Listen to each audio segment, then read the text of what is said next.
നിക്ക്.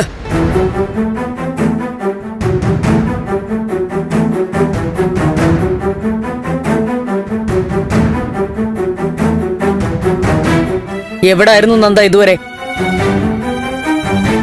മുരളിയുടെ വീട്ടിലായിരുന്നമ്മേ. തോന്നിയ സമയത്ത് വരിക, തോന്നിയ സമയത്ത് പോവുക. നാട്ടുകാരെന്ത് വിചാരിക്കും, വീട്ടുകാരെന്ത് വിചാരിക്കും? ഒന്നും ചിന്തിക്കണ്ട. അമ്മേ, നന്ദുനെ കാണാത്തോണ്ട് ഞാനൊന്ന് അന്വേഷിച്ചു പോയതാ. ഞാൻ നിന്നോടൊന്നും പറയുന്നില്ല. ഞാൻ സംസാരിക്കുന്നത് എന്റെ മോനോടാ.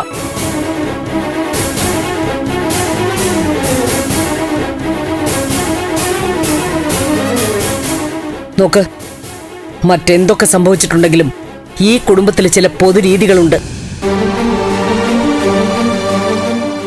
അതനുസരിക്കാൻ പറ്റുമെങ്കിൽ മാത്രം ഇവിടെ നിന്നാ മതി. അമ്മേ, നന്ദുവിനെ നോക്കി അമ്മ പറയുന്നത് വാസ്തവത്തിൽ എന്നോടാണെന്ന് എനിക്കറിയാം. അതെ, നിന്റെ മുഖത്ത് നോക്കാൻ ഇഷ്ടമില്ലാത്തതുകൊണ്ടാ ഇവനെ നോക്കി സംസാരിക്കുന്നത്. ഈ വീട്ടിൽ കഴിയണമെങ്കിൽ മര്യാദയ്ക്ക് കഴിയണം. ആരെ സപ്പോർട്ട് ചെയ്യുന്നു എന്നുള്ളത് എനിക്ക് പ്രശ്നമല്ല. പക്ഷേ വീട്ടിൽ പറയാതെ സ്വന്തം വീട്ടിലേക്കാണെങ്കിലും പോകാൻ ഇനി സമ്മതിക്കില്ല. അഥവാ പോകണമെന്നുണ്ടെങ്കിൽ പിന്നെ എന്നേക്കുമായിട്ട് അവിടെ തന്നെ അങ്ങ് നിന്നോണം. പിന്നെ അസമയത്തുള്ള പോക്ക് ഒരിക്കലും അനുവദിച്ചു തരാൻ പോകുന്നില്ല. അമ്മ എന്ത് വേണമെങ്കിലും പറഞ്ഞു. ഞാൻ ചെയ്യുന്നതിലെ ശരിയും തെറ്റും എനിക്കറിയാം.